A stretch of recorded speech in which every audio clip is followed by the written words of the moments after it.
Welcome back, my friends, for another fun reloading video. Today we're going to get started with an introduction to 357 Magnum. 357 Magnum was first designed back in 1934 by none other than the famous Elmer Keith, and he was working for Smith & Wesson at the time. This was done by lengthening the 38 special case to give you more powder capacity, and they also started using smokeless powder by this time, which had great advantages over a black powder filled 38 special case. And by this time they were also manufacturing much stronger, more robust firearms, and they were able to increase the pressure of the 357 Magnum up to 35,000 psi, and this is actually twice the capacity of the 38 special, which was only 17,500 psi.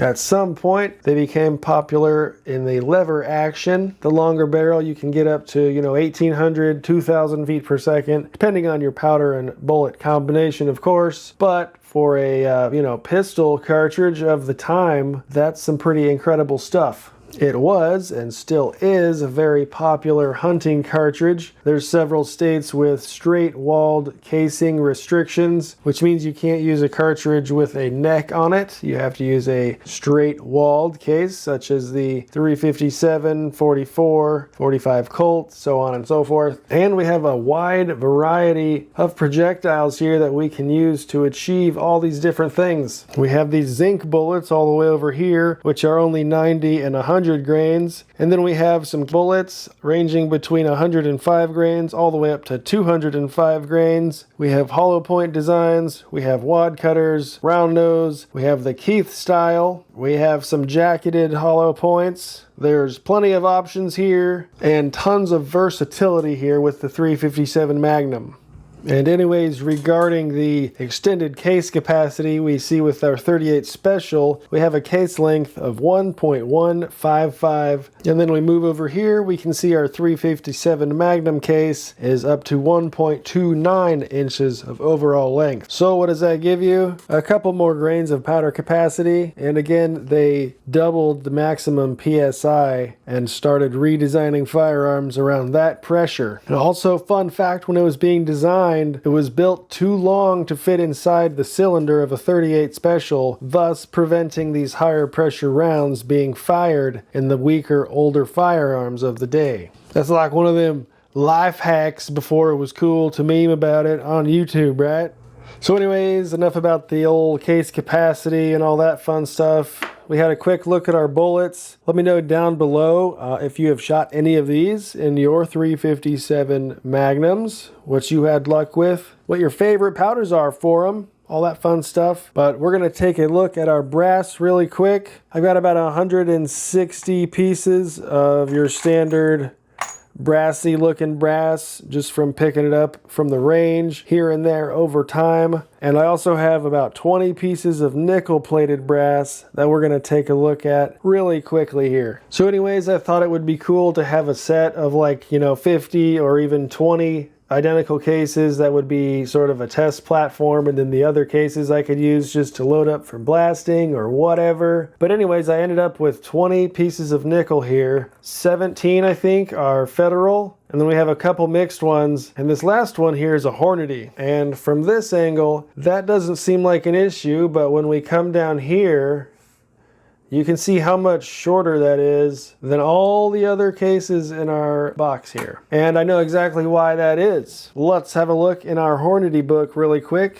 This shortened piece of brass that I found at the range was probably, 98% guaranteed that it was fired from a piece of factory Hornady ammo from the FTX line. And we can see if I were to be reloading an FTX bullet, they recommend a different case trimming length. So what do we have here? This piece is exactly 1.235 inches, and they recommend a case trim length of 1.240 inches. So that leads me to believe that this lonely guy here was in fact from an FTX load, and I can't really use this for my other 357 loadings. Not if I want to crimp it, at least. Not if I want to expand it. But what I can do is chop this down into a 38 special, and then I'll have a piece of nickel for that. And it's going to be like taking a lot less material than a full-size 357 case. And it's hard to tell, but I have the bottom of them lined up pretty evenly. But we can see on the right side, this case is clearly shorter than our federal casing with the normal overall length. So that's just something to be aware of, folks. If you pick some up at the range and it's not seating or expanding properly when you're running them through a progressive maybe, this is something to watch out for when you're sorting, so we can alleviate some of those oddball things that might come into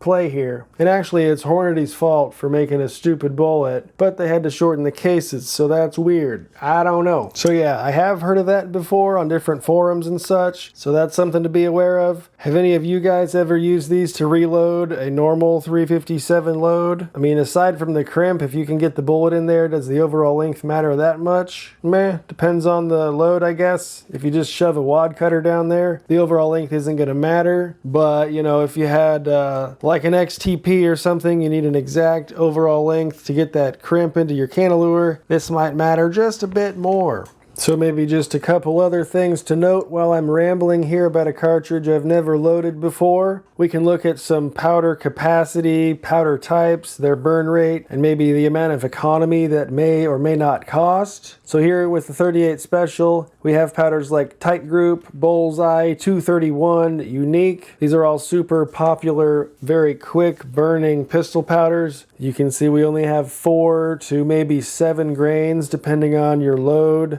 your powder, all that. Here, if we take a look at the same bullet in your 357 though, all these powders are so much slower burning. However, while we've doubled the amount of our charges as well, we've also added about 500 feet per second. So a 50% gain in performance for a, you know, doubling our powder. But we shouldn't even say that we doubled our powder because we're not even talking about the same powders. Simply the charge weight has doubled from maybe 4 to 7 grains up to 8 to 18 grains here with 2400. So performance, is this what you're looking for? Or economy, is this what you're looking for? Luckily, in your 357 Magnum firearm, you can shoot your 38 Specials and practice cheaply. You can, learn your weapon more cheaply. And then here you can load up some hard-hitting hunting rounds, self-defense rounds, whatever you're into. This is where your performance is at. And here with our heaviest bullet for the handgun configuration, we have these really slow-burning pistol powders like 4227, H110, and again, you see 2400 and number 9, but we have a 180 grain bullet still moving at that 1150 compared to your 38 Special with the lightest bullets they have data for and barely hitting 1100. And here, if we check out the rifle data, they don't even list the lighter 110 grain, but they have a 125 grain hitting 2,000 feet per second out of a 16-inch barrel. So this is quite impressive for a pistol cartridge. And then again, note their case trimming length for the FTX bullet, which they have separate data for compared to the other 140 grain XTP. Again, hitting 1900 feet per second. Cowboy loads, they tell you to not go faster than 1100 to avoid leading and so on and so forth. But I bet you could buy that and powder coat it if you wanted and then push them up to these velocities at half the price, you know? And again, with our super heavy bullet with the rifle configuration, that's 1450 feet per second with a 180 grain bullet out of the 16-inch barrel. That's a lot of energy going down range, and it's also a 300 feet per second gain over the handgun load. So they have the maximum load here with 2400, and then over here 2400 as well is giving them the best velocities for that. So they're pretty similar in charge weights. However, that barrel length is going to really give you an advantage if you're really trying to reach out or you're hunting. Seems like some good stuff here, folks. Oh, I was snooping around. Here's the Lyman book. They show 2400 with the 180 grain and the rifle hitting almost 1600 feet per second with a shorter charge weight there. So that's exciting. I cannot wait to play with some 357 here. That's going to be fun. So anyways, I have to do some brass prep. I'm going to be sizing them all and then trimming them all to length. And you go, haha, why would you need to trim a pistol cartridge? Well, just because I want to have everything uniform when I first start. I've never loaded this before, so I'm going to get a nice even baseline as well as I can, and we're going to go from there. But this first video here was just kind of an introduction for you guys. Also for me, we learned a bit of the history. We looked at some specs. Let me know what kind of bullets we should be shooting. What are your favorite loads? Any special tips when you're crimping or setting up your dies compared to 38 Special? Anything like that would be of great help. I appreciate you guys so much for hanging out. Make sure to go check me out over on Instagram. That is @DummyRoundOfficial. Feel free to subscribe to the channel if you like this sort of content. We will see you in the next video. Have a good one.